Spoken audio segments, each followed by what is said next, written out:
성경 탐구 40일 오늘은 우리 64페이지를 한번 보시기 바랍니다. 침묵시대 우리 보겠습니다. 우리 침묵시대 앞부분에 우리 지난 주일날 제가 세력의 변천, 정치적 당파들 그거 약간 공부하다가 마쳤는데요.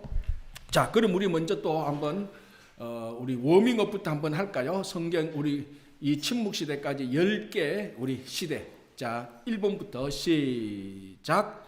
창조시대, 족장시대, 출애굽과 광야시대, 정복시대, 사사시대, 단일 왕국시대, 분열 왕국시대, 포로시대, 포로 귀환시대, 침묵시대. 와, 이제 오늘은 예습 안 하시고 오셨죠? 예습 안 하시고 와도 이제 툭 나오잖아, 그죠? 자, 이제 그 마지막에 침묵시대를 우리가 공부하는데 이 침묵시대 내용은 사실은 성경에 나오지 않는 내용들입니다. 성경이 없는 내용들인데, 이 목사님 성경 공부하는데 성경도 우리가 다 모르는데 성경에 안 나오는 것까지 공부해야 됩니까? 이렇게 이제 질문을 할 수가 있습니다. 그러나 성경을 더 많이 배우기, 더 자세히 알기 위해서 침묵시대는 꼭 필요합니다. 자, 이 침묵시대는 사실은 구약과 신약을 이어주는, 그래서 이 침묵시대가 없다면은, 그래서 제가 이것을 이제 보통 우리가 중간기라고 말합니다. 구약과 신약의 중간기. 이 중간기가 없다면은 마태복음을 펴고 누가복음, 마가복음, 요한복음을 펴면은 많은 게 구약에서 단절된 상태에서 툭 튀어나오는 게 그런 것들이 많습니다. 자, 이제 오늘 이제 공부를 하겠지만은 우리가 사복음서에서 가장 많이 언급되는 가운데 하나가 바리새인, 사두개인들. 자, 이런 단어는 구약 시대에 전혀 없었던 겁니다. 그죠? 자, 그런데 이게 가만히 보면은 이 구약 시대에 없었던 거지만 이 침묵 시대, 이 400년 동안에 요런 특별히 바리새인, 사두개인 이런 사람들이 열심당, 이제 오늘 배울 거 열심당 이런 사람들이 요 침묵 시대 때 다 생성된 종파들입니다. 그래서 이게 예수님 당시에 이제 복음서를 보면 이런 사람들이 활개를 치고 있죠. 그러니까 이게 바로 침묵 시대를 알아야 우리가 복음서에 나타난 내용들을 더 깊이, 더 정확히 알 수 있기 때문에 이 시대는 굉장히 중요합니다. 자, 지난주에 했던 것을 제가 간단히 요약만 하고 넘어가겠습니다. 침묵시대는 400년인데 우리가 구약시대를 다스리던 큰 제국은 어느 제국으로 끝이 나죠? 바벨론 다음에 바사, 페르시아로 끝이 나죠. 그죠? 그런데 신약을 보면 어느 제국이 나타나죠? 로마가 나타나죠. 그런데 그 중간에 무슨 제국이 있었죠? 헬라. 그렇죠. 거의 신학교 수준입니다. 헬라인데 이 헬라가 이제 바사를 이기잖아요. 그때 왕이 누굽니까? 우리 대왕이라 그러죠. 알렉산더 대왕. 타고난 인물이죠. 33살에 죽습니다. 그러니까 26살 때 그걸 정복하기 시작합니다. 26살 그러면 우리 애들 따지자면 철이 없어도 26살 아직 한국 때문에 대학도 제대로 졸업하지 못한 그 나라의 그 중동 고대 근동을 다 다스려요.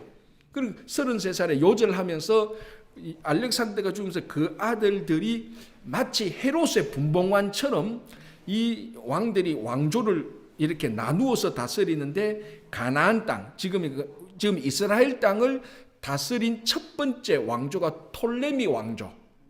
요걸 다른 말로 프톨레미 왕조라고 하는데 프를 넣기도 하고 안 넣기도 합니다. 톨레미 왕조가 그 가나안 지역을 다스리는데 이 톨레미 왕조는 굉장히 제너러스합니다.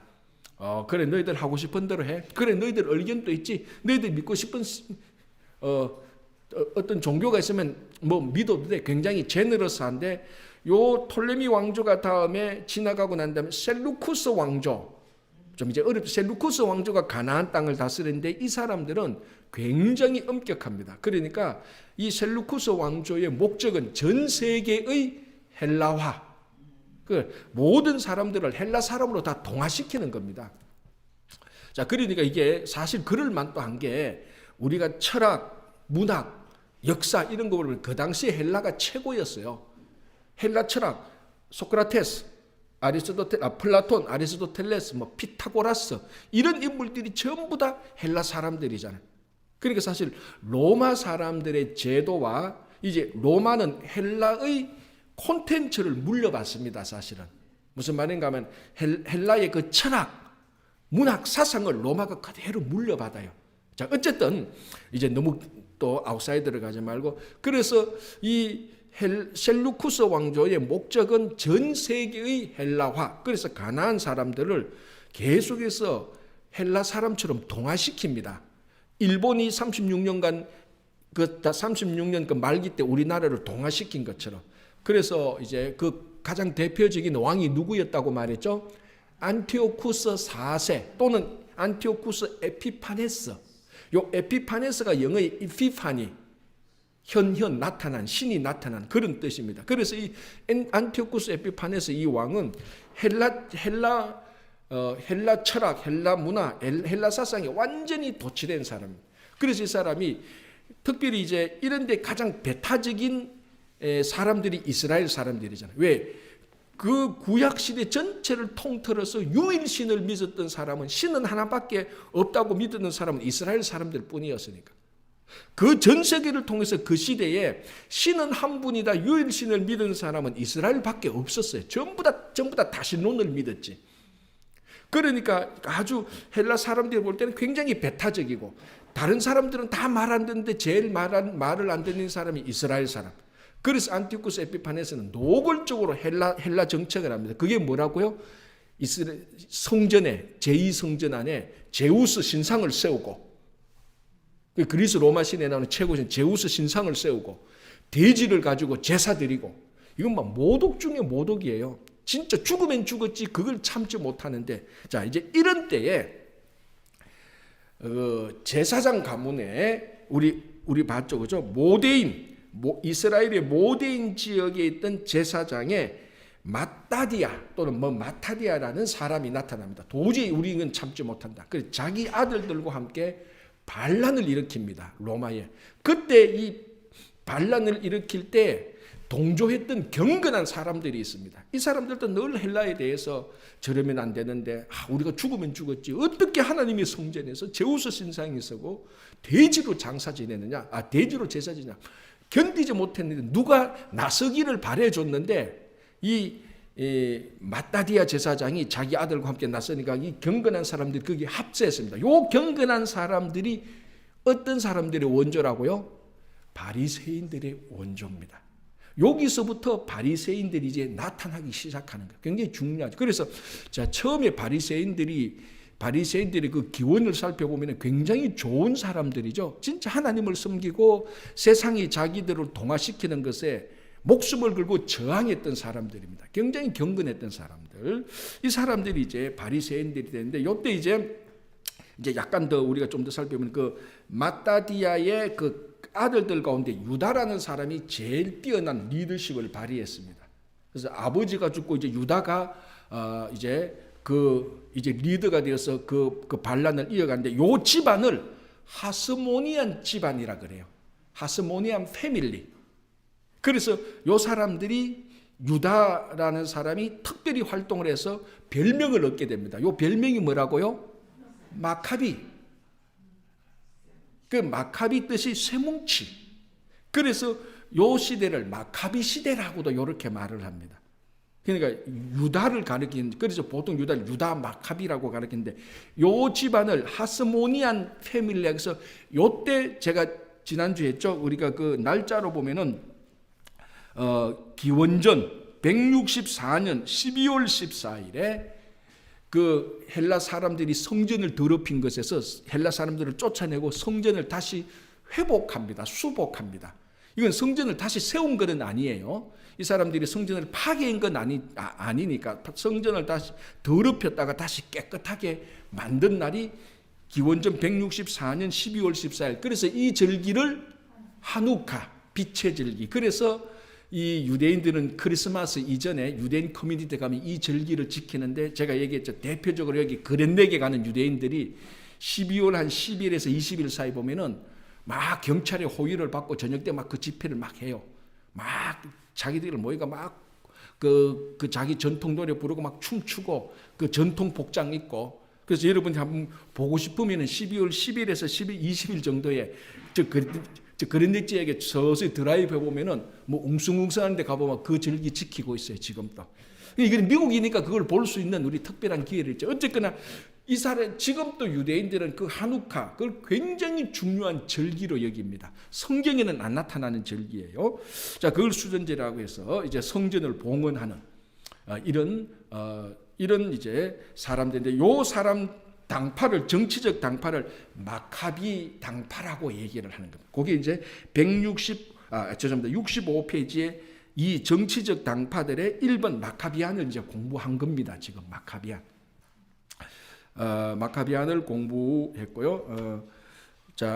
이제 여기서 우리가 또 하나 또 좀 중요한 것은 요 집안을 하스모니안 패밀리라 그래서 요 마카비가 잠시 헬라를 물리치고 독립을 합니다. 완전히. 요 독립한 요 마카비 집안을 하스모니안이라고 해서 하스모니안 왕조라고 말을 합니다.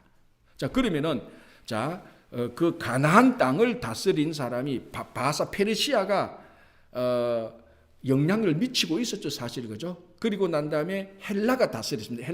알렉산더가 그쪽에 영향력을 사실은 넓은 의미에서 식민지를 하고 있었어요. 그리고 톨레미 왕조, 그리고 셀루쿠스 왕조, 그리고 셀루쿠스 왕조를 쫓아내고 누가 그 지역을 다스립니까? 하스모니안 패밀리. 그래서 하스모니안 왕조라고 말을 해요.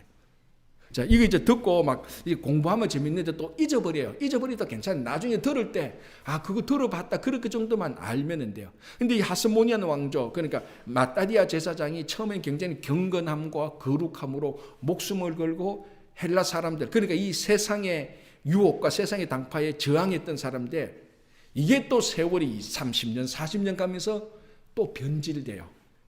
그러니까 막 백성들이 하스모니안 마카비 왕조 막 이렇게 찬양하니까 이제 교만해지고 자기들이 정치권도 지고 종교권도 지는 거예요. 자기들이 마음에 안 들면 제사장을 갈아치워 버리고 자기한테 잘해주면 돈 받고 제사장 또 세우고. 이게 사람의 속성에 절대 권력을 가지면 절대 부패한다. 절대 권력은 절대 타락한다. 그런 말이 있지 않습니까? 하스모니안 왕조가 막 이제 부패와 타락으로 막 얼룩지기 시작합니다. 요때에 요 사람들에게 탁 달라붙은 사람들이 누군가 하면은, 자, 한번 보시기 바랍니다. 그 사람들이 헤롯 땅하고 비슷하게 됩니다. 요 사람들. 자, 이제 먼저, 그 가운데 65페이지 2번 열심당부터 보겠습니다. 자, 이제 마카비, 정치적 당파 가운데 마카비 당파는 이제 공부했고요. 이제 대략 그림이 그려지죠. 마카비가 어떤 사람인지. 자, 두 번째 열심당. 이 사람들은 한마디로 말하면은 우리가 일제 식민지 때 일제로부터 독립을 시도했던 독립투사들로 보면 됩니다. 그런데 요 열심당은 좀 그렇죠. 열심당 이제 독립투사니까 무장을 한 채 저항하는 세력들입니다. 열심당. 그 가운데 열심당의 그 부류 가운데 시카리라는 사람들이 있습니다. 시카리. 이 시카리가 바로 자객이라는 뜻인데, 이 사람들은 굉장히 잔인한 사람들입니다. 그러니까 쉽게 말해서 열심당 사람들은 그래도 이스라엘 백성들이 좀 인정을 하는 면이 많습니다. 폭력을 써도, 우리말로 하면 폭력을 써도 어떨 땐 좀 정당한 폭력을 쓰고 온화한 폭력을 쓰는데, 시카리 사람들은 자기들의 목표와 목적에 방해되는 이스라엘 사람들이 있으면 그 사람도 잔인하게 죽여버려요. 그래서 이 시카리라는 이런 사람들은 로마 사람들로부터는 당연히 수배의 대상 1호고, 같은 동족이었던 유대인들도 안 좋아했어요. 아니, 그러니까 예를 들자면 우리 이런 사람 있잖아요. 우리 모여서 우리가 예를 들어서 일제 때도 일본에 대해서 우리가 뜻을 모으고, 우리가 이번에는 우리가 폭력으로 하지 말자. 이번에는 일본이 저렇게 나올 때는 우리가 폭력으로 하지 말고 우리도 대화를 한번 해보자. 이제 이런 분위기 가면은 대화는 무슨 대화, 다 죽여야 돼. 이러면 이제 또 반대편에서 그러지 마시고, 그러게 하시면 그래도 지금 대화가 좋을 것 같은데 하면 이 시카리 사람, 너도 죽을래? 이렇게 나오는. 너도 죽을래? 그러면서 이제 온건파의 사람들이 이제 자꾸 목소리를 높이면은 자기 쪽의 사람들에서 그 사람도 죽여버리는, 동족도 죽여버리는 그런 사람들이 열심당 가운데 극단적으로 간 사람들입니다. 자, 요 열심당에 누가 있는가 하면은 예수님의 12제자 가운데 한 명이 있어요. 그 사람이 가나안인 시몬입니다. 자, 누가복음 6장 15절 보시기 바랍니다. 누가복음 6장 15절.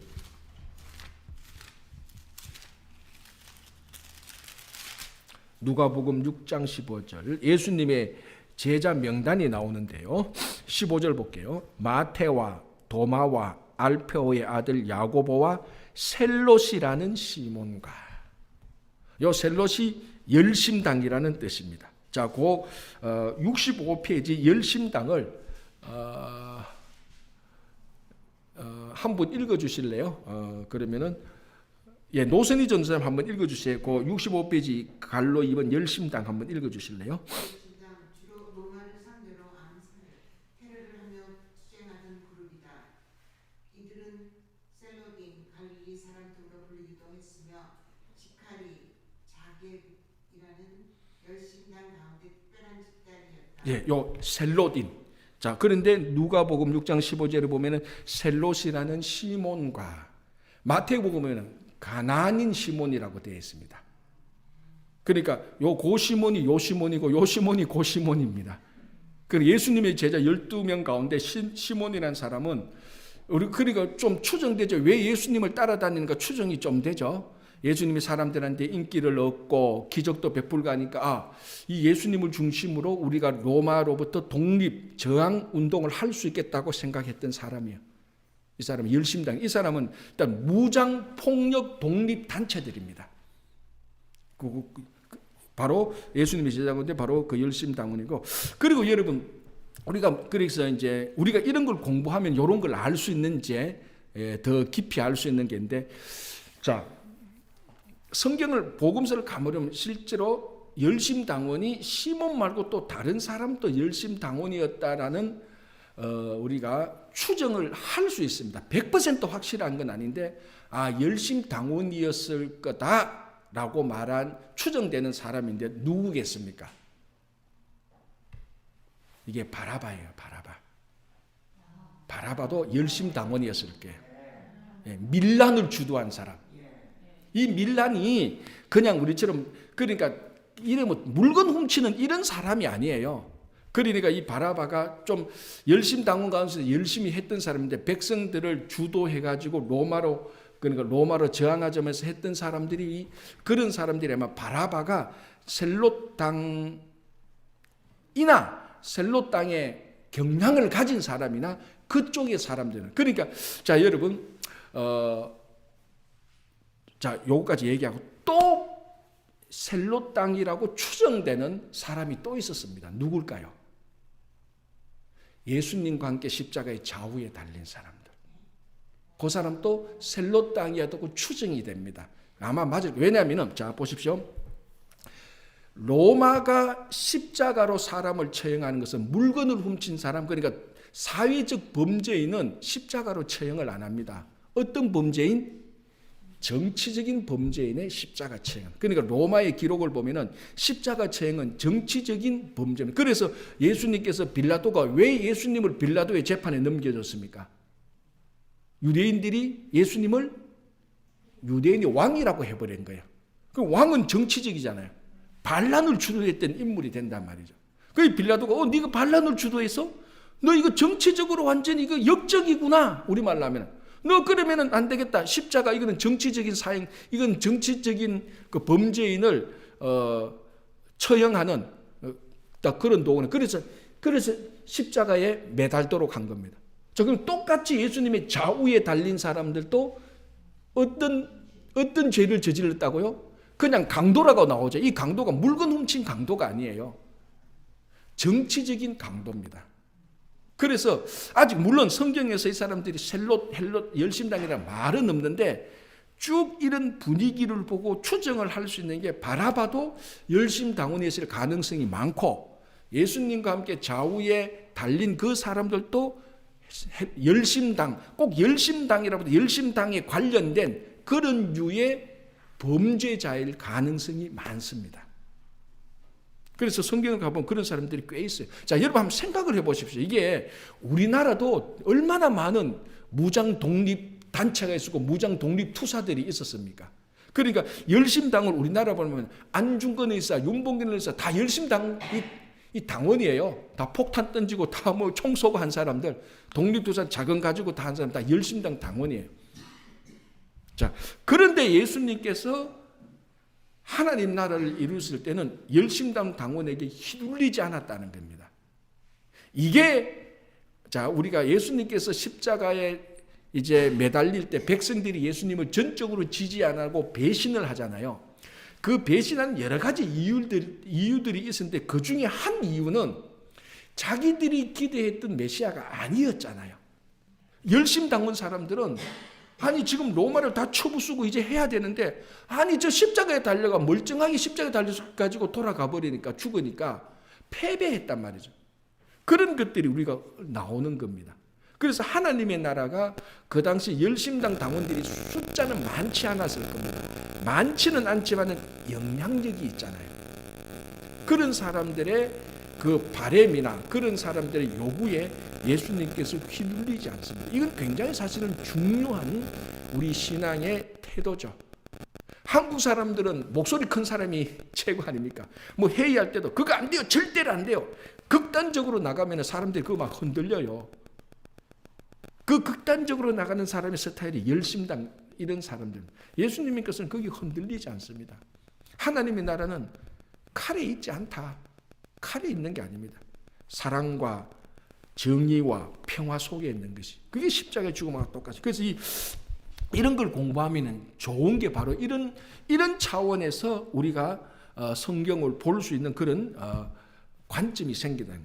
자, 그래서 열심당이 있고 그 가운데서 극단적인 사람이 이제 시카리라는 사람들, 이런 사람들입니다. 그래서 시카리한 사람들은 주로 테러 분자들이에요, 사실은. 반대편에서 보면은 테러 분자. 로마에서 볼 때는 극단적인 테러 분자들이죠, 그죠? 자, 3번 갈로 3번 헤롯 땅. 예, 그 유사라 근사님 한번 읽어 주실래요? 헤롯 땅 유대 지역 분봉 왕인 에돔 사람 헤롯의 가문, 특히 헤롯 안디바를 추종하던 세력으로 정치적으로는 타입주의자여 신리주의자들이었다. 종종 사두개인들과 동일시되기도 했다. 자, 예, 이 헤롯 땅은 권력에 붙어 있는 권력과 함께 동행하는 사람들입니다. 자, 그 당시 특별히 이제 여기도 유다 지역의 분봉왕, 자, 헤롯이 에돔 사람이잖아, 그죠? 유대인이 아니고 에돔 사람인데, 그러니까 이 분봉왕의 아버지 헤롯, 그러니까 우리가 보통 대헤롯이라고 말하고 헤롯 대왕이라고 말을 해요. 근데 우리가 가만히 보면은 이 헤롯 대왕의 정치술이 뛰어납니다, 그죠? 에돔 사람인데 유대 지역을 다스리고 있었고 그걸 잘 다스렸어요. 정치적으로 잘 통치했어요. 우리가 성경적으로 볼 때는, 신앙적으로 볼 때는 악한 사람이지만 정치적으로, 세상적으로 볼 때는 잘 다스린 사람이에요. 정치술이 뛰어나단 말이죠. 자, 그 사람이 죽고 난 다음에 분봉왕들이 생기잖아요. 그러니까 이제 헤롯 사람들에게 속되게 말하면 빌부터 사람, 권력과 같이 손을 잡은 사람들, 헤롯 땅. 요런데 특별히 헤롯 안디바라고 나오죠. 헤롯 안디바는 누굽니까? 헤롯 안디바가 성경에 나옵니까? 안 나옵니까? 헤롯 안디바 이 사람이 성경에 나옵니까? 안 나옵니까? 누구죠? 나오면은 누구? 이 사람이 세례요한을 감옥에 가둔 사람이에요. 이 사람이 누군가 하면은 자기 배다른 동생 헤롯 빌립의 아내를 자기 안으로 차지한 사람이 헤롯 안디바잖아요. 이 사람이 그래서 세례 요한이 그걸 질책했잖아요. 당신이 그러면 어떡하느냐? 그 동생의 아내를 네가 강제로 빼는 그 율법이 어긋나니까 너 무슨 소리 하냐? 그거 잡아서 감옥에 가두었습니다. 자, 그 여인이 누구였죠? 헤롯 안디바가 데리고 온 여인 이름 뭐였죠? 살로메. 맞죠, 그죠? 그래서 그 딸이 춤을 춰가지고 세례요한이 목을 가져오는데, 자, 어쨌거나 바로 그 사람이 에돔 사람 헤롯의 가문, 특히 헤롯 안디바를 추종하던 세력으로, 그러니까 예수님께서 사역하실 때에 유다 지역의 분봉왕은 누구였다고요? 헤롯 안디바였어요. 예수님께서 태어났을 때 헤롯 왕은 누구였어요? 헤롯 대왕. 근데 예수님께서 태어났을 때는 헤롯 대왕이었는데 예수님께서 사역하시는 그 유대 지역의 왕은 헤롯 안디바, 헤롯 대왕의 아들, 이 사람이었습니다. 그러니까 우리가 지금 아주 신학교 학생 수준으로 지금 배우고 있는 거예요. 그래서 이 복음서를 가만히 보면 사실 이런 걸 알면은 훨씬 더 이 복음서에 나타난 그 당시 실제로 일어났던 일이 확실히 잘 보이죠. 이런 사람들, 그러니까 쉽게 말해서 권력에 붙어 있는 사람인데 어떤 사람들이 이런 헤롯 땅을 구성하고 있는가 하면은 사두개인 사람들이 되게 많이 있었어요. 자, 이제 사두개인 사람들 어떤가 이제 그 밑에서 한번 종교적 당파를 이제 보면 되는 거예요. 자, 정치적 당파는 이렇게 마카비 당파도 있었고 열심당도 있었고 헤롯 당도 있었고. 자, 그러면 열심당하고 헤롯 당은 관계가 좋겠어요, 안 좋겠어요? 상식적으로 안 좋죠. 헤롯은 로마 편입니까? 안 로마 편입니까? 로마 편이죠. 헤롯은 로마한테 잘 보여야 그 자리를 유지할 수 있으니까.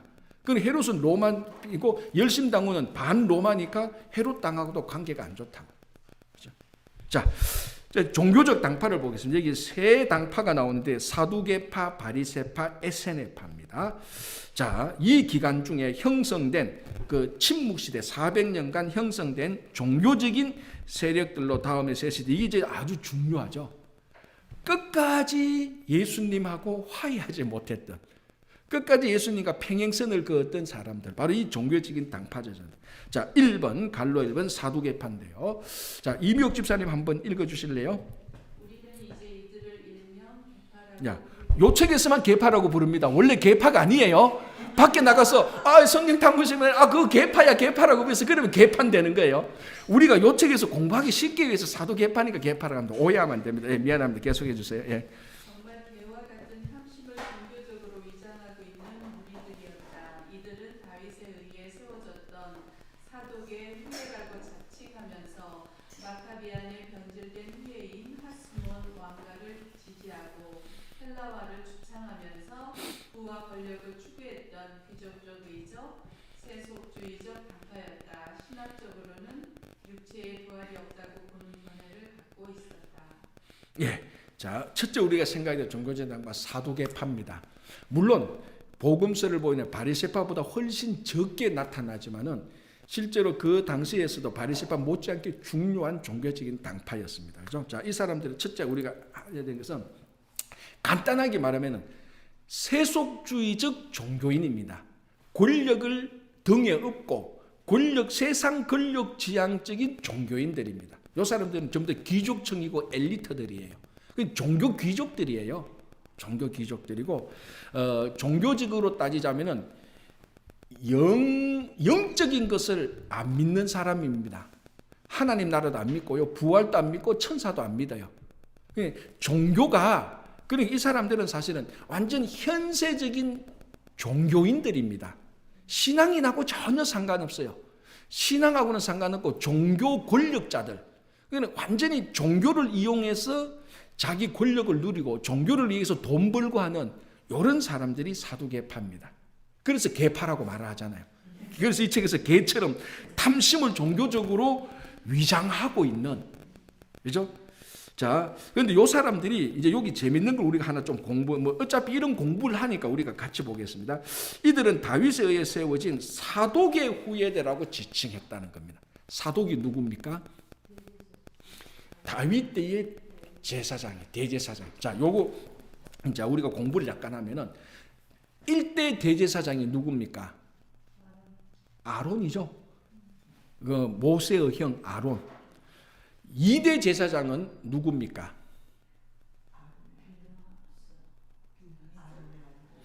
예, 2대부터 막히는군요. 자, 그러면은 아론의 아들이 몇 명? 4명. 첫째 아들 누구? 첫째, 둘째 아들 누구? 요거는 우리가 세트로 봐야 돼요. 예? 나답과 아비후. 이 사람들이 죽잖아요. 왜 죽어요? 명하지 않는 다른 불러 들이다가 적사해서 나답과 아비후가 첫째, 둘째 아들이 죽어요. 그래 셋째, 넷째 아들이 남았잖아요. 셋째 아들이 누구? 엘르아살. 넷째 아들이 이다말. 그래서 셋째가 아론의 장자가 돼요. 그래서 엘르아살이 대제사장이 됩니다. 요 엘르아살의 아들이 누군가 하면은 비느하스.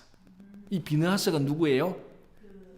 모압 여인과 간음하는 이스라엘 백성들을 창으로 찔러서 참 현장이 리얼해요. 참 이거는 진짜로 그 미성년자 관람 불가예요.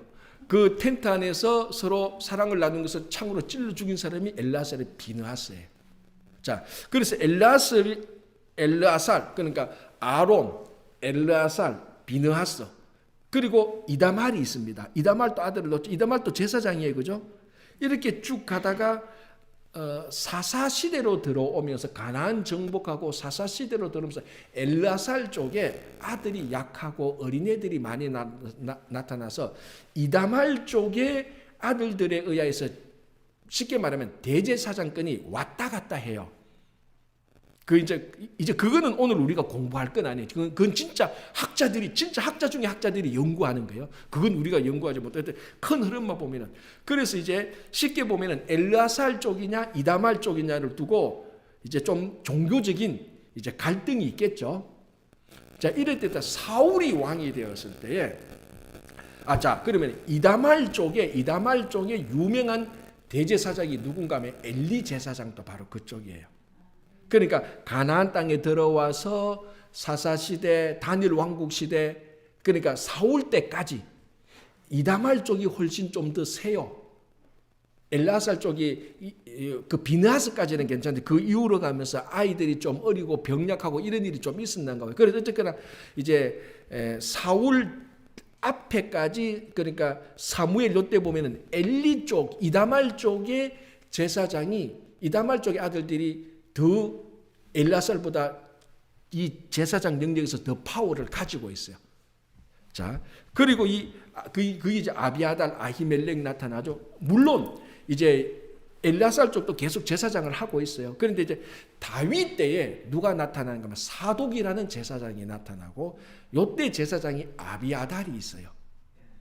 근데 결정적인 게 무슨 사건인가 하면은 아도니아 반란 사건이에요. 우리가 아도니아 반란 사건.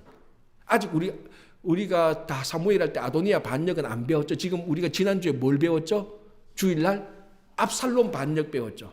압살롬 반역 이후에 열왕기상 1장에 가면은 다윗의 노년 때에 아도니아가 또 반역을 일으킵니다. 요때 솔로몬 쪽, 그러니까 다윗 솔로몬 같은 장이잖아요. 아도니아 쪽에 제사장이 딱 갈랐습니다. 요때 솔로몬 쪽에 누가 제사장이 서는가? 사독, 엘르아살 쪽, 그리고 아도니아 쪽으로 간 아비아달, 이다말 쪽. 그래서 아도니아가 반역을 일으켜서 아비아달이 쫓겨납니다. 그래서 이후부터 사독이 정통성을 가진 대제사장이 돼요. 그게 쭉 흘러온 겁니다. 그래서 이 사두개인들이 그 사독의 후예들이라고 말을 합니다. 얼마나 프라이드가 있어요. 다윗 때에 아도니아가 반역할 때 그 반역에도 가담하지 않았던 사독, 그 후예들이 사두개인들이에요. 그리고 종교적으로 볼 때는 성골, 진골, 성골이 앞섭니까? 진골, 성골이 더 낫죠? 성골이 종교적으로 보면 이 사두개인들은 성골 중에 성골이에요. 올라가면 누구가 있다요?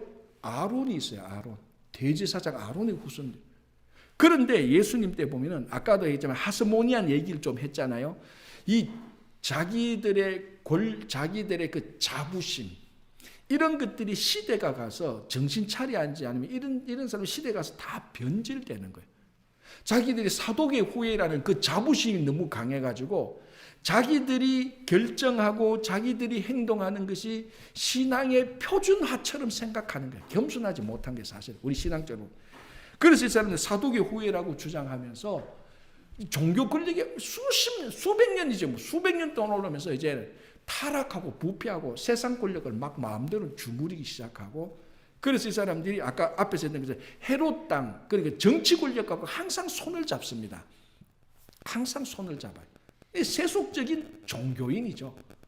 그리고 영생도 안 믿어요. 부활도 안 믿어요. 천사도 안 믿고 영적인 것을 안 믿는 사람들이에요. 이 사람들이 그래서 이 사람들이 마태복음 22장에 보면은 이제 예수님에게 그런 질문을 하잖아요. 부활이 뭐 없다고 하는 사두개인들이 나타나서 예수님에게 질문을 하고, 이제 그런 것들이 바로 이 사람들이 사두개인들인데요. 이 사람들은 이제 여기 보면 아까 사두개인을 읽었는데, 사두개 후예라고 자칭하면서 마카비안의 변질된 후예인 하스몬 왕가를 지지하고, 아까 제가 얘기했죠 앞에서, 마카비가 원래 하스몬 왕조인데 처음에는 너무 좋았죠. 경건하고 진짜 거룩한 사람들이었는데, 거기 한 세대 두 세대 가면서 권력을 누리니까 제사장을 마음대로 하고 정치 권력, 종교 권력을 다 쥐고 있습니다. 요게 사실은 사두개파들이 자기들의 이상향이에요. 종교 권력도 내 가지고 정치 권력도 내 가지고. 그래서 종교 권력은 뭐 자기들이 전통적으로 사두개 후예니까 종교 권력을 쥐려고 늘 왕 옆에서 얼쩡얼쩡거리는 사람들이에요. 여러분, 역사적으로 봐서 종교 권력과 세상 권력을 두 개 다 거머쥔 세력이나 사람치고 타락하지 않은 사람은 한 명도 없었어요. 반드시 타락해요. 그건 타락하지 않았어요. 그래서 사두개파들이 그런 사람들이에요. 귀족들이죠. 사두개 후예들이니까. 그래서 뭐 부와 권력을 추구했고 귀족주의고 세속주의고. 그러니까 일반 백성들이 사두개인을 좋아할까요? 안 좋아할까요? 안 좋아하죠. 종교 귀족들이니까 안 좋아하는 요 사람들이 사두개인들인데, 종교적으로 보면은 영적인 것을 안 믿는 사람들입니다. 자, 이제 갈로 입은 그 유명한 바리새파를 보겠습니다. 자, 김태학 권사님 한번 읽어주실래요? 바리새파. 예, 개파하고 세파 우리끼리만 하는 거예요. 세파. 예, 예. 사두개파와 달리 하스몬 왕가가 세운 대제사장을 반대했으며 평민 중심이었고 경건주의자들이었다. 특히 부활에 대한 신학적 견해에 있어서는 사두개파와 정반대였다. 일명 백성의 선생으로 불렸으며 백성들의 지지를 많이 받고 있었다. 하지만 율법주의에 빠지면서 내면적으로 세속주의를 지향하는 형식주의자들이 되고 말았다. 예, 자, 이 바리새파는 사실은 요 한 4줄 5줄로 정리할 수 있는 게 아니에요. 너무 복잡하고, 실제로 예수님 당시에 좋은 경건한 바리새인들도 실제로 많이 있었어요. 힐렐이라는 사람들. 힐렐이 누구였죠? 사도 바울의 스승이에요. 가말리엘. 사도 바울의 스승이 가말리엘이고 가말리엘 스승이 힐렐이에요. 이 다 바리새인들이에요. 그러니까 바울이 그랬죠. 자기는 바리새인 중에 바리새인이었어요. 그 사람들이 스승이 가말리엘이고 진짜 백성들에게 존경을 받고 율법대로 살아갔던 좋은 바리새인들이 굉장히 많이 있었어요, 실제로. 그래서 이렇게 객관적으로 보면 사두개인하고 바리새인하고 비교해 보면요, 신앙적으로 바리새인들이 훨씬 더 사두개인보다 뛰어났어요. 위대한 인물들도 굉장히 많았고. 그러나 이제 예수님 당시에 예수님과 이제 갈등을 일으켰던 바리새인들은 그런 뛰어난 인물들이 아니고, 그런 인물들이 소수 있고 대부분은 형식주의. 겉으로는 번드르한데 일주일에 금식도 잘 하는데 11조도 잘하는데 속 내면적으로는 사람들한테 보이려고 하는, 내면의 기쁨과 즐거움으로 하는 게 아니고 형식적으로 흘러가는. 자, 이게 이제 우리가 신앙생활 하다 보면은, 신앙생활 오래 하다 보면은 내면의 기쁨도 즐거움도 없이 그냥 형식적으로 하고 사람들 눈치 보고 하는 그런 경향들이 나타납니다. 모든 사람들이다. 그래서 어느 날 보면 내가 바리새인이 되고 가고 있지? 라는 그런 말을 우리가 하는 사람들이 이 바리새파인데, 이 바리새파의 원조가 어디라고요? 자, 다시 볼게요. 그럼 시험을 칩니다. 사두개파의 원조를 우리가 어디라고 볼 수 있어요? 사독으로 보면 되잖아요. 사독의 후예들이 자기 지칭했다. 이래 쉬워요. 사두개인들은 사독, 바리새인들은 그 원조를 어디에서 보면 됩니까? 마카비 형제들이 저항할 때, 그 마따디아 제사장이 헬라에 저항할 때 일단의 경건한 사람들이 거기 합세해서 그 셀루쿠스 왕조의 그 악한 헬라 왕조 저항했던 사람들, 요 사람들의 후예가 바리새인들입니다. 자, 그럼 오늘 진짜 중요한 걸 공부 2개를 하는 거예요. 성경에서 굉장히 중요한 바리새인과 사두개인들, 이 사람들이 어디서부터 나왔는가? 지금까지 한 번도 별로 생각 안 했죠. 바리새인들은 그러면 언제부터 바리새인들이 있었어요? 라고 질문을 하면은 물론 뭐 우리가 정확히 그 한 사람은 지적할 수 없지만은 성경적인 흐름을 보면은 바로 기원전 한 163년, 164년 전 그때 헬라에 대해서 저항하던 세속화에 대해서 저항하던 경건한 사람들 그 사람들의 후예가 바리새인들이에요. 그러나 사두개인은 기원이 더 올라가죠. 사독 다윗 때까지 올라가는 거예요. 그 사독 제사장의 대제사장의 후예들이 사두개인들이에요. 그러니까 자 출발해서 보십시오. 사두개인은 이미 대제사장이니까 종교 귀족이잖아요. 그리고 헬라에 대해서 저항했던 경건한 사람들은 일반 백성들이 많았어요. 그래서 백성들이 볼 때는 바리새파 사람들을 굉장히 존중하고 또 영적인 것을 믿는 사람들의 이 바리새인들은 부활도 믿고요, 천사도 믿고 영생을 믿는 사람들이에요. 그 종교적으로 사두개인하고 바리새인들하고 완전히 달라요. 살아가는 스타일도 완전히 다르고 다 달라요. 다 달라. 바리새인들하고 사두개인들 출생, 신분, 권은, 스타일, 살아가는 내용, 먹는 것, 입는 옷, 믿는 것 다 달라요. 바리새인하고 사두개인. 근데 누가 더 서민적이냐? 당연히 바리새인들이 훨씬 더 서민적. 백성들은 존경을 받고 있죠. 그러나 이네들조차도 형식적으로 들어갈 때는 예수님하고 계속해서 싸우고 그 갈등을 일으키는 사람들이 바리새인들입니다. 그죠? 자, 그래서 이 책에도 보면은 백성의 선생이라고 불렀고 백성들의 지지를 많이 받고 있었다. 사도 바울도 바리새인 출신이에요. 사도 바울도 바리새인 출신이에요. 그렇죠? 그러니까 우리가 이런 걸 알면은 이제 왜 그 당시 바리새인들이 그렇게 신앙적으로 예수님에게 공격했는지 이제 그건 우리도 좀 어느 정도 알 수 있죠, 그렇죠? 자, 이제 그 다음에 갈로 3번 에세네파 한번 읽어보겠습니다. 자, 박미영 사모님 한번 읽어주시기 바랍니다. 에세네파 극단적인 경험주의자 아스리아들로 광야에 가서 집단 생활을 하던 무리들이었다. 세례 요한이 에세네파의 일원이었을 것으로 생각된다. 이들은 사해사본이라는 인류에게 귀중한 유산을 남겨주었는데 이것 외에는 그 당시에는 별로 큰 영향력을 미치지는 못한 채 살아갔다. 자, 이제 에세네파라는 단어는 성경에 안 나옵니다. 안 나오는데 세례 요한이 에세네파 사람이었을 것이라고 추정을 합니다. 추정이에요. 그럴 수도 아니신데 왜냐하면 세례 요한의 스타일이 광야에서 살고 있었고 메뚜기와 석청을 먹고 있어 극단적인 경건주의자예요. 자, 이제 뭐가 보입니까? 사두개인들, 바리새인들, 에세네파 다 종교 당파예요. 에세네파는 세속파. 죄송합니다. 사두개인들은 완전 세속파, 종교인인데 세속파. 바리새인은 중간, 에세네파는 완전 극단적인 폐쇄적인 집단 형성체. 보이죠? 극자와 극우와 중간. 바리새인은 좀 중간에 있는 사람들. 그런데 바리새인 가운데 극단적인 사람이 에세네파가 되는 거예요. 이 사람들은 세상에서 그냥 안 살아요. 그냥 광야에 가서 사는 겁니다. 이 사람들이 모여서 살아가는 공동체를 쿰란 공동체라고 말을 해요. 이제 성지순례를 가면은 이 쿰란 공동체가 살았던 그 터에 가게 되고 그 사람들이 인류에게 남겨준 귀중한 사회사본이 있던 그 동굴에 우리가 들어가지는 못하지만 멀리서 바라보고 저기서 중요한 사회사본이 그걸 못 들어갈 수 없어요. 인류의 가장 중요한 자산이. 그러니까 여기서 다 보여요. 저 동굴에서 사회사본 뭐가 나왔으면 이제 그 나왔는 사본을 그 옆에 박물관에서 잘 전시를 해놨어요. 그래서 건강할 때 성지순례 한번 가보는 게 좋습니다. 자, 저 커미션 먹고 얘기하는 거 아닙니다.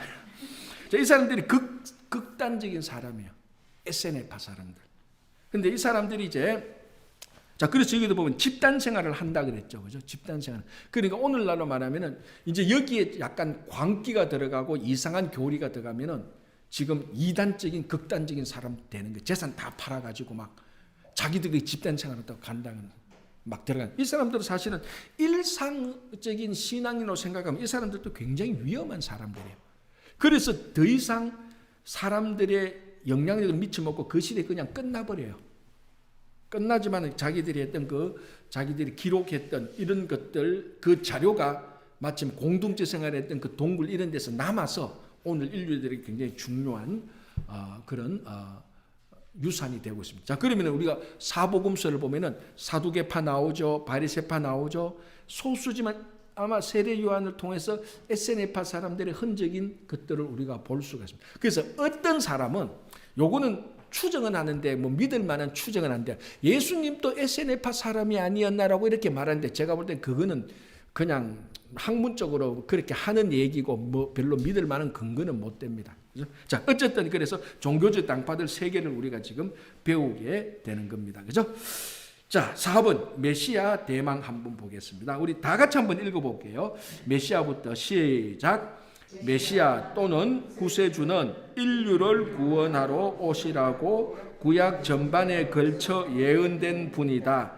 이 메시아에 대하여 어떤 사람들은 정치적으로만 이해하고 어떤 사람들은 영적으로만 이해하는 등 많은 혼란이 있지만 여하튼 메시아가 다시 된 것을 고치시고 회복하시리라는 기대를 갖고 간절히 기다린다는 면에서는 공통적이었다. 이 400년의 침묵 시간은 다음 세 가지 면에서 메시아 오심을 준비하는 시간이었다는 면에서 의미가 있는 것이다. 자, 요 400년 동안 중요한 사람들의 마음에 기대치가 생기는데 그게 뭐냐면 메시아를 기다리는 마음이 굉장히 강해졌다는 겁니다. 자, 바사 페르시아가 다스리고 알렉산더 헬라가 다스리고 그러면서 뭐 톨레미 왕조, 셀루쿠스 왕조가 다스리고 그리고 로마가 다스리고 막 이런 계속해서 주변 강대국에 의하여서 식민지도 당하고 문화적으로 영향도 받고 이렇게 하면서 야, 우리는 쉽게 말하면 우리는 언제 완전히 해방된 국가로서 살 수 있는가? 그런 생각이 이 400년 동안에 굉장히 강해진다는 겁니다. 그래서 메시아를 기다리고 있는 사상이 꽉 차게 됩니다. 그래서 가장 대표적으로 우리가 사복음서를 보면은 메시아를 기다렸다가 이 사람이 메시아라고 사람들이 합의해서 그 사람을 메시아로 초빙하려고 했던 사건이 무슨 사건? 그게 오병이어 사건이잖아요. 예수님이 광야에서 그 사람들 다 먹였어. 그러니 이 사람들이 뭘 생각하는가 하면 옛날에 모세도 광야에서 만나와 메추라고 우리를 먹였어. 와, 이 사람은 이 땅에 온 새로운 모세다. 야, 이 사람이 메시아다. 우리가 이 사람을 임금으로 모시자. 자, 여기서 임금으로 말했지만 정치적인 메시아적인 왕으로 모시자는 겁니다. 그게 오병이어의 기적을 경험했던 거기 광야에 모셨던 백성들의 반응이었어요. 왜 이런 반응이 생겼을까? 이 400년 동안에 메시아 사상이 계속해서 꾹꾹꾹꾹 쌓여서 있었던 겁니다. 자, 한국에도 정산도 이런 것들이 많잖아요. 메시아 사상. 한국에도 한국 전통 종교도 보면 그 동학도 보면은 다 메시아 사상이 다 있는 거예요. 자, 동학의 메시아는 뭡니까? 백성이 메시아다 이렇게 생각하는 민심이 천심이고 백성이 우리말로 하면 백성이 신이고 이런 식으로 이제 다 동학이 일어나서 이제 동학 혁명이 일어나는 거죠. 그런 것처럼 시대가 전통적으로 모든 국가가 나라가 어렵고 백성들의 삶이 힘들면은 본능적으로 메시아 사상이 나타납니다. 근데 그 모든 메시아 사상의 특징은 정치적인 메시아입니다. 지금 우리를 다스리고 있는 이 나라를 뒤집어 엎고 그런 사람이 나타나면 그 사람을 중심으로 사람들이 모여서 왕으로 추대해서 이 악한 대적들을 다 물리치자. 그게 사람들의 본심이에요. 그때 이제 그게 꽉 이 침묵시대 400년 동안 꽉 차 있는 동안에 예수라는 분이 나타나서 문둥병도 고치고 말씀을 선포하는데 이 바리새인이나 사두개인보다 더 권위 있게 전해요. 이 사람이 메시아가 아닌가 계속해서 기다립니다. 그래서 세례 요한의 제자들이 어떻게 합니까? 세례 요한이 감옥에 갇혔는데도 아무런 일이 일어나지 않으니까 세례 요한이 자기 제자를 보내서 예수님에게 보내잖아요. 물어보라. 뭐? 오실 그이가 당신입니까? 우리가 오실 그이 메시아거든요. 당신이 메시아요? 아니면 우리가 다른 메시아를 기다려야 되면 그게 다 메시아 대망사에서 나온 거예요. 그때 예수님의 대답은 뭡니까? 너희들이 지금 내가 하는 일을 다 보고 가서 너희 스승에게 말하라. 그러니까 세례요한이 그 얘기를 듣고 이분이 메시아가 맞구나라고 이제 그런 내용들이 나오죠. 그 뒤에 맞구나라는 건 제가 생각한 거고 제가 이야기를 붙인 거고 그러니까 메시아 그러니까 여기서 지금 가장 중요한 차이가 뭔가 하면은 백성들이 기다리고 있던 메시아하고 진짜 이 땅에 온 메시아하고 차이가 났다는 겁니다. 이 사람들은 좀 더 정치적 메시아죠. 그런데 예수님은 하나님의 나라는 그런 정치적으로 이루어지지 않는다. 그죠? 그래서 예수님께서 십자가에 달려 돌아가실 수밖에 없는. 그런데 그게 전부 다 이제 메시아 대망인데, 자 이제 이 400년 동안에 예수님께서 오시고 예수님께서 돌아가시고 부활하시고 성천하시고 그 제자들이 사도들이 예수님의 사역을 하시기 위해서 이 400년 동안에 정치, 역사, 경제, 사회, 문화로 아주 잘 준비되는 일들이 일어납니다. 그 첫 번째가 뭔가 하면은 갈로 1번 뭐죠? 언어의 통일입니다.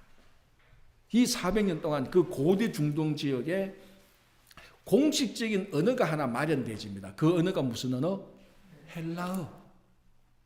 그래서 우리나라 말로 제가 쉽게 말하면 그 당시에 말은 헬라어를 안 쓰는 사람들이 많아요. 말은. 자, 예수님께서 사용했던 말은 무슨 말이었을까요? 헬라어였을까요? 우리가 보통 아람어라고 말을 합니다. 그러니까 말은 아람어를 하는데 글씨 쓰는 거는 공문서에 글 쓰는 건 아람어를 안 쓰고 헬라어를 썼다니까요. 그래서 성경이 우리 신약 성경이 어느 언어로 되어 있죠? 원래 헬라어로 되어 있잖아요. 그 헬라어가 일반 사람들이 쓰는 쉬운 언어로 되어 있어요. 학문적인 언어로 된 게 아니라고요. 쉬운 언어로 되어 있어서 헬라어를 좀 아는 사람은 쉽게 읽을 수 있는, 물론 우리가 공부해서 읽으려면 어렵지만은 헬라 사람들이 그리스 사람들 올 때는 이거는 굉장히 우리말로 하면 중학교만 졸업하면 다 읽을 수 있는 그런 쉬운 말로 기록된 게 헬라어 성경책입니다. 이게 왜 중요하냐? 공통된 언어로 성경이 기록된다는 의미에서 굉장히 중요하죠. 그래서 예를 들어 70인역이라는 게 있습니다. 70인역, 70인 사람이 구약 성경은 어느 언어로 되어 있죠? 히브리어 된 것을 헬라어로, 그렇죠. 헬라어로 바뀌는 거죠. 헬라어로 쓴 것이 그게 70인역입니다. 그래서 구약 성경을 헬라어로 읽을 수가 있게 되는 거예요, 사람들이. 그러니까 이때부터 무슨 일이 생기기 시작하는가? 서서히 신약 성경이라는 것이 이제 뭐라 그러는가? 만들어진다라고 해서 신약 성경이라는 책이 서서히 형성되기 시작하는 중요한 역할을 한 게 언어가 통일됐다는 거예요. 그러니까 알렉산더가 그 당시 그 지역을 다 통일하고 톨레미 왕전이 셀루쿠드 왕전이 뭐라 그래도 400년이 지나고 나니까 이게 언어가 통일되니까 헬라어로 기록하니까 전부 다 모든 사람들이 그걸 읽을 수 있는 굉장히 중요한 역사적인 사건이 일어나는 겁니다. 그죠? 자, 그리고 갈로 2번 행정의 통일인데 제가 한번 읽어볼게요. 로마 제국이 모든 지역을 다스림으로 국경이 없었고 또 잘 발달된 도로로 인해 여행이 용이한 상태다. 행정이 통일되면서 사실 이건 행정의 통일이라기보다는 도로의 중요성을 강조하고 있습니다. 자, 로마가 전쟁에서 이길 수 있었던 중요한 이유 중에 하나가 뭐냐면은 로마의 도로입니다. 도로. 지금도 가면은 로마도 그렇고 이스라엘에도 가면은 로마가 그 이스라엘을 다스릴 때 만들었던 그 도로가 지금도 남아 있어요. 그 도로 2000년이 지났는데 그 도로가 지금 남아 있다니까. 여러분, 우리나라 그 신라 시대 때 만들었던 도로가 있습니까? 없죠. 지금 가면 경주 가면 포석지 이런 거 몇 개는 있지만은 그 깔린 도로가 그대로 있고 이때에 우리말로 하면 상수도 하수도가 마련돼. 로마 때. 물론 오늘날 상수도 하수도하고는 효율성이나 이런 건 비교할 수 없지만 그만큼 로마가 중요한 일을 하게 돼. 헬라를 이어받아서.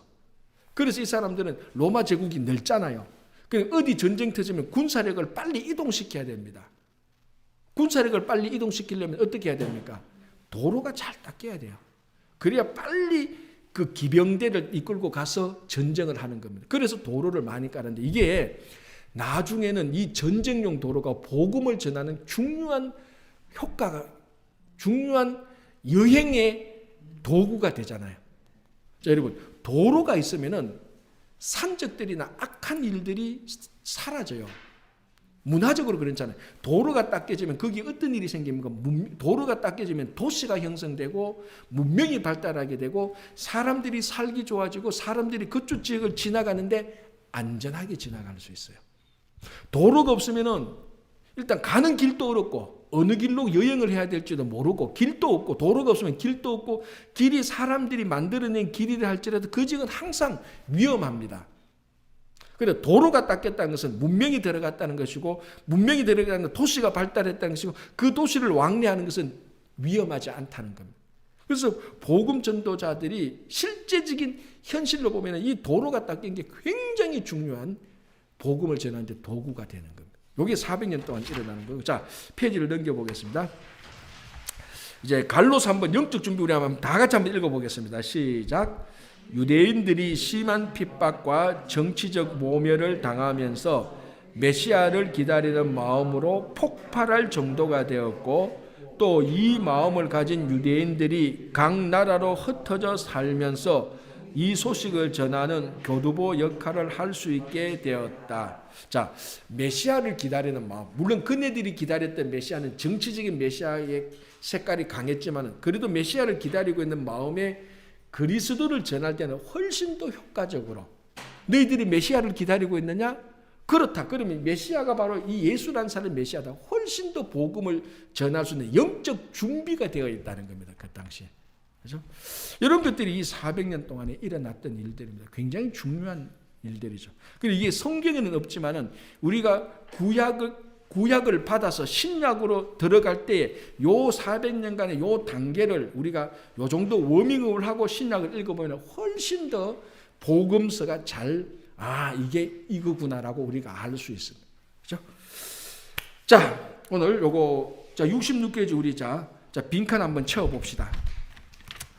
우리가 이거 다 하는 건데 그래도 계속해서 반복합니다. 자, 시대, 창조 시대, 주연, 무대, 자, 줄거리 시작. 하나님께서 지으신 이 아름다운 세상을 관리하도록 위임받은 인간은 하나님처럼 되려는 교만 속에서 범죄하고 그로 인해 인간과 세상은 타락한다. 자, 두 번째 족장 시대, 주연 아브라함, 이삭, 야곱, 요셉, 무대 가나안 시작. 줄거리 시작.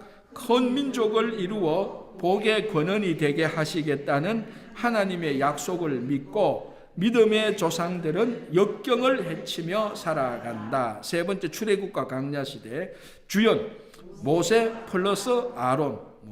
자, 무대 애굽 플러스 광야. 줄거리 시작. 조상들과의 약속을 기억하시고 이스라엘을 애굽의 노예 생활에서 해방시킨 후 약속의 땅으로 인도해 가면서 예배하는 공동체가 되도록 철저하게 훈련시킨다. 제가 지난주 예배하는 공동체 이런 단어들은 참 요즘 코로나 시대에 중요하다고 제가 좀 얘기를 했습니다. 자, 네 번째 정복 시대, 주연 요수아, 갈렙, 그죠? 자, 무대는 가나안. 자, 줄거리 시작. 모세의 뒤를 이어 지도자가 된 요수아는 하나님께서 주신 권위를 가지고 가나안 정복을 위한 거룩한 전쟁을 수행해 간다. 자, 여기서 거룩한 전쟁이라면 또 참 중요한 단어죠. 자, 다섯 번째 사사시대, 주연 기드온, 삼손, 드보라, 이삭을 이런 죄송합니다. 입다 이런 사사들. 자, 무대는 가나안. 자, 줄거리 시작. 하나님은 이스라엘이 자율적으로 살아가기를 바라셨으나 그들은 반복적으로 범죄하고 그래서 주변의 압제자를 통해 징벌하시면 고통 중에 그들이 부르짖고 하나님은 사사를 통해 구원하신다. 자, 다니엘 왕국 시대, 주연 다윗 그리고 사울 솔로몬까지. 주연은 무대는 가나안. 줄거리 시작. 하나님의 마지못한 허락하에 주변 국가처럼 이스라엘도 왕정 체제로 넘어갔는데 하나님의 마음에 합한 왕 다윗에 의해 국가가 번성하나 솔로몬의 우상 숭배로 분열의 위기에 봉착한다. 자, 실제로 분열은 누구 때 일어납니까? 르호보암, 솔로몬의 아들 르호보암 때 분열이 일어나죠. 그죠? 자, 분열 왕국 시대 주연 요시야 히스기 그렇죠. 히스기야, 요시야, 히스기야. 자, 무대는 요거는 이스라엘로 봐죠. 분열 왕국 시대는 남쪽 유다 중심이니까. 그죠? 자, 줄거리 시작. 북왕국은 줄기차게 멸망의 길로 가고 남왕국은 갈팡질팡하여 멸망을 향해 갔다. 자, 왜 이런 말이 나왔죠? 북왕국의 모든 왕은 한 명도 빠짐없이 다 악한 길로 갔고 남왕국의 그러니까 이게 8명 정도 최대한 봐서 히스기야하고 요시야가 최고 중요했고 뭐 그래도 뭐 몇 사람 더 뭐 마지막에는 잘못했지만 그래도 잘한다고 보면은 왔다 갔다 했던 면이 있습니다. 그래서 갈팡질팡이라고 했던 거죠. 그죠? 자, 포로 시대의 주요 인물 다니엘, 에스겔. 자, 무대는 이거는 특이하게 바벨론이에요. 그죠? 자, 줄거리 시작. 유다 백성들은 영적 타락의 결과가 포로가 되었으나 그 고통 속에서 신앙적 성숙을 이룬다. 자, 포로 기한 시대. 제가 특별히 우리 한국 사람들이 이 부분을 모르니까 제가 특별히 더 많이 설명을 했습니다. 자, 주요 인물 스룹바벨, 에스라, 느헤미야. 우리 요 세 사람을 해야 됩니다. 그죠? 이거 아는 사람 별로 없어요. 뉴욕 지역에 포로 기한 시대 중요한 세 사람 들으라 그러면 몰라요. 스룹바벨은 누구죠? 제2성전을 세운 사람. 에스라는 누구죠? 영적 재건했던 뛰어난 학사. 느헤미야는 성벽을 재건해서 결국 예루살렘을 재건했던 인물. 이 1차 스룹바벨, 2차 기한 에스라, 3차 기한 느헤미야. 그렇죠. 이거 알면 진짜 이제 많이 아는 거예요. 자, 무대는 가나안으로 봐야 되죠. 가나안이 와서 했으니까. 그죠? 자, 돌아와서 했으니까. 자, 줄거리 시작. 고레스의 칙령에 의해 귀환이 허락된 유대 백성은 3차에 걸쳐서 귀환하고 돌아와서 성전과 신앙과 예루살렘을 재건한다. 그래서 제가 다르게 표현하면 성전과 신앙과 성벽 요걸 다 합해서 예루살렘을 재건하는 거죠. 사실은. 그죠? 자, 침묵시대 보겠습니다. 자, 주요 인물. 그렇죠. 마카비를 보면 되고 또 사실 우리가 이거는 뭐 많아요. 뭐 바리새파도 우리가 얘기할 수도 있고 그래도 인물로 말하면 마카비가 제일 뛰어난 인물일 수도 있죠. 자, 무대는 가나안이라고 보면 되죠. 우리가 가나안. 침묵시대 때 일어났던 가나안. 이스라엘 뭐 하여튼 요거는 뭐 하여튼 이스라엘 가나안 그렇게 봅시다. 자, 줄거리 시작. 하나님께서 침묵하시던 영적으로 캄캄한 시기였으나 그 속에서 메시아 대망이 싹트고 있었다. 자, 오늘 여기까지만 하겠습니다. 제가 왜 안 하는가 하면 다음 주에 요걸 해야 또 잘 이어지기 때문에 오늘 여기까지만 하겠습니다. 그래서 다음 주에는 서로 줄을 이어봅시다. 이제 요거 하면서 우리가 또 계속해서 다음 주에는 이제 시편으로 들어갑니다. 아주 특이하게 시편도 우리가 약간 공부를 하게 됩니다. 시편 여러분들은 지혜문학 보고 오늘 여기까지만 하겠습니다. 기도하고 마치겠습니다. 하나님, 오늘 저희들이 또 침묵시대 성경에는 나타나지 않는 것을 우리가 더 깊이 정확히 알기 위해서 그 400년 동안 하나님께서 역사하셨던 일들을 봅니다. 언어가 통일되었고 도로가 닦여졌고 메시아를 기다리는 영적 갈망이 있었던 그 시대, 그리고 여러 가지 종교 정치적 당파가 형성되면서 예수님께서 오셨을 때 그런 일들이 현실 속에서 복잡하게 얽혀가는 그런 일들을 보면서 참된 메시아 되시는 예수 그리스도의 사역을 저희들이 더 잘 알기 위해서 공부를 했습니다. 주님, 이런 공부들을 통해서 말씀을 더 잘 알고 또 말씀을 잘 실천할 수 있는 귀한 우리 믿음의 자녀들 다 될 수 있도록 도와주시고 돌아가는 발걸음도 지켜주시옵소서. 예수님의 이름으로 기도합니다. 아멘.